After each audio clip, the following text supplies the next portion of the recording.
And let me associate myself with the remarks of Mr. Gallagher wholeheartedly. It's one of the most frustrating things about this entire experience is watching my colleagues blatantly lie when signing a piece of paper, and we all know it's true. We all know it, and we see it every day, but we just kind of countenance it and say, oh, go to a fundraiser, good for you.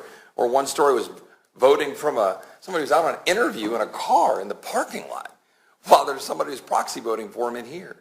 I mean, and again, both sides of the aisle. Let me be perfectly clear, both sides of the aisle.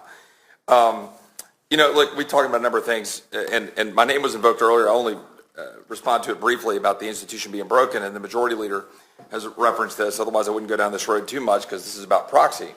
But the institution is broken, and a lot is made of so-called procedural votes, and they're somehow delaying the institution or causing harm. I mean, well, keep in mind that there are limited tools that you have when you're in the minority, but in particular when you're not a chairman, when you're particularly not on a rules committee, or particularly you're not the majority leader, right? So there are limited rules you have.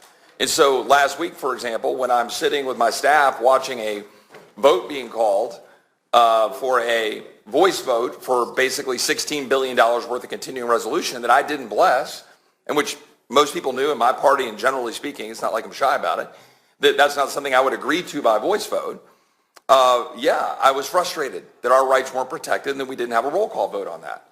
So what did I do? I did force 2 more procedural votes. Why? Because that's about all I got in my arsenal.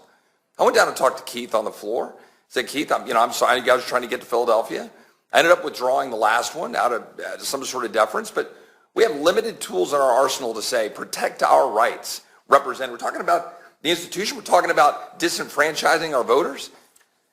What is the ultimate disenfranchisement of voters? The lack of any power of any one member of Congress, because it's all been handed over to a handful of people in the majority and the minority in the leadership offices and or in the Rules Committee to make decisions about what we vote on. We get a 2,700-page bill at 2 o'clock in the morning and then vote on the rule the next morning? 2,700 pages with 5,000 earmarks and $10 billion? $100 billion of increased spending?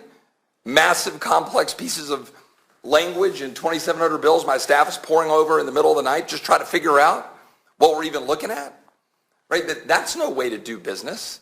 So we're going to talk about the institution being broken. Let's start there. And I heard the majority leader said, we're at war. Now he kind of tweaked that a little bit after he said we're at war about standing with the people in Ukraine and so forth. We haven't declared war. That's a constitutional requirement. We have not declared war. One of the best conversations I've had in this building was a building downstairs 2 floors down 2 years ago with 3 Democrats, 3 Republicans, and I might as well say Justin because I was going to say an independent because he was the only independent, talking about the authorizations of the use of military force. 20 years in to authorizations of the use of military force.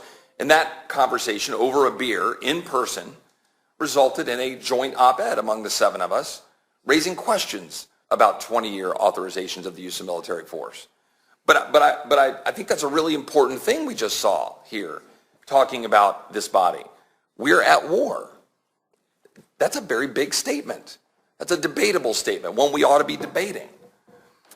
We talk about, being productive. And there's some debate about the productivity.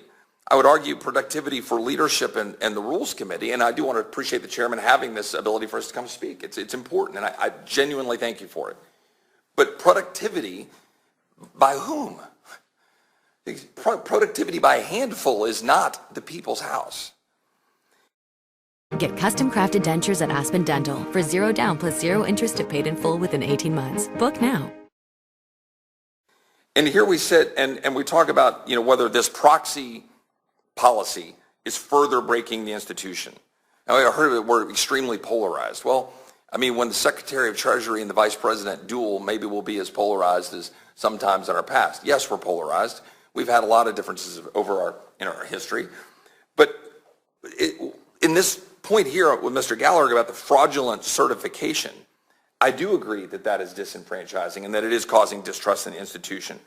But one of the best things that I've been able to do in here is work with my friend Dean Phillips on the PPP Flexibility Act. Again, backbencher, Freedom Caucus, conservative, with Dean Phillips, were able to get something done on a bipartisan basis in the middle of COVID. But we did that because we were able to get to know each other and sit down and have that beer and sit down to know each other. We break down the human interactions when we blow up the whole point of us coming together as Congress. As somebody talked about earlier, the definition of Congress is us coming together and representing the people. The Constitution, and sorry, I had to look at notes because we've been here for so long, but the fact is we all take an oath to defend the Constitution of the United States. We do. And I believe that we all therefore have an obligation to carefully examine the merits of the constitutional question raised by proxy voting. It is a legitimate constitutional question. We haven't had any long, significant hearings on it. I'm sure my friend from Maryland would love to have in-depth conversations about this. I suspect we disagree on this point. But at least we ought to have that in-depth debate about the core constitutional question. And maybe the speech and debate clause protects what I believe is unconstitutional proxy voting. Obviously, the Supreme Court denied cert, deferring to essentially us, right? They punt, essentially. So here we are, and there's a question. I think we have an obligation to defend the Constitution. It is my perspective that it is in fact unconstitutional for us to engage in proxy voting. I think that the Constitution is pretty clear on it. I think if you read the text of the Constitution, words like meeting, assemble, attendance, present, absent, recess, sitting, seat, it clearly requires a member of Congress to be actually present in the House or the Senate chamber. I understand technology has changed. Well, then let's amend the Constitution. Let's have a debate about it. But I believe the Constitution clearly believe that we should be, or articulate that we should be present. Quorum requirements, same thing. The majority of each shall constitute a quorum, and blah, blah, blah, may be authorized to compel the attendance of absent members. If you go and look at the text and the history and the understanding of what quorum is, presence matters. The yeas and nays requirement, right? When you get down to the desire of 1/5 of those present be entered in the journal, it was contemplating presence. And I understand there can be some debates about what presence means and whether you can establish presence in a different form. I don't believe that is what we agreed to in the Constitution when we were establishing these things. Non-delegation principle. We the people, right? Reformed on we the people. All the legislative powers herein granted shall be vested in a Congress of the United States, which shall consist of a Senate and a House of Representatives. I understand we can set our rules. I understand that we can come up with ways to represent we the people differently. But the contemplation is that we're not delegating our vote to another member. When we talk about remote voting, we can have that debate. But this changes the entire point. We have last-minute changes on the floor. And we've got these rules in place that says, well, your staffer has to tell you the specific vote on that vote. I don't know how it works because I've never proxy voted. But I know there's some rules in place to try to protect.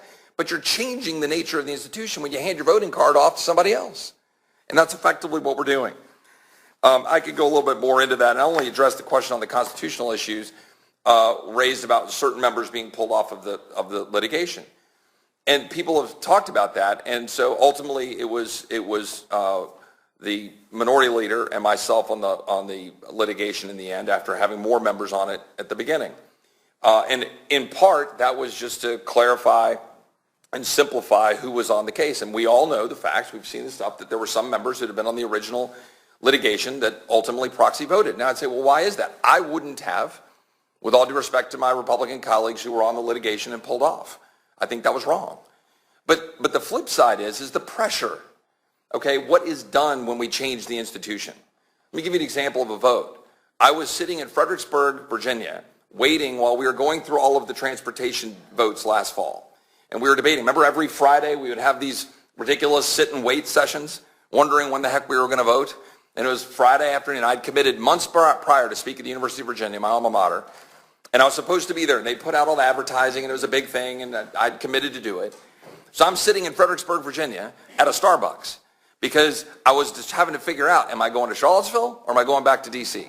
Waiting for the powers that be to tell me when we were going to vote on a bill I knew I would vote no on, but the vote might be close. But I'm not going to hand over my vote to someone else.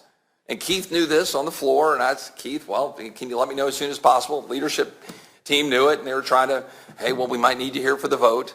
And my point is just, I had a whole lot of proxy voting members who didn't give a crap about where they were that day because they'd hand off their vote to someone else. There was immense pressure on a lot of members to say, well, You know, we're doing this tug of war about how we're going to run the place, and it makes it a lot easier to force votes at Friday night at whatever without having any advance notice if half the damn body is voting by proxy. So I'm sitting at a Starbucks, and finally Keith gave me the green light. We're voting on some random bill that wasn't the actual transportation bill, and I was like, fine, I'll skip it. My constituents will forgive me for knowing that I would have voted no on whatever that ridiculous bill was that we voted on that night. So that's the question. And I'd say, I know I want to move on to other colleagues, but I just want to offer one more thought here, is that what we do here is important. But I think sometimes we have a heightened sense of our own importance. There's 435 of us. There's 535 if you count the Senate. At the end of the day, this country's going to plod along, and we're all going to come and go, and we're all going to be pushing up daisies soon enough. We're just members of Congress. And there's 330 million Americans. And we act like, oh my gosh, this is the most important thing, and we got to be here all day long. Put your vote in the record how you would have voted. And if it was that important of a vote, then give up whatever that thing is, sacrifice for the good of the country, and get your butt to Washington and vote. I mean, Ron Wright traveled across the country in the last weeks of his life, ravages of cancer, because he knew he couldn't get on the airplane, and it was brutal for him. But he got in a car and drove across the country. And I just think when we think about what we're doing here, my son's back here, and clearly, enthralled with everything we're talking about. But my son's back here. Do you know how many things I miss? I miss them all the time. I mean, I heard the testimony earlier about, giving birth and having family members. How many things have you sacrificed, right? But I do it for him.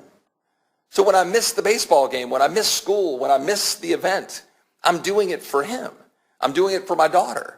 I'm doing it for my wife. When my wife is sitting at home dealing with the stuff she's dealing with, when the freezer is freezing and the freeze come in Texas, and the hot water heater's not working, and I'm here, right? Those things are all hard. But it's our job. It's our obligation. And if you can't do it, think about not running again. Think about resigning. Thinking about giving it to someone else. There are 750,000 people in Texas 21. I ain't that important. I'm just not. I mean, at the end of the day, our job is what's important. And I believe that the Constitution is strengthened. Our republic is stronger if we're here in person and we're following the constitutional order. And if we want to change that, we should debate on an amendment and we should vote on it. And with that, I'll yield back.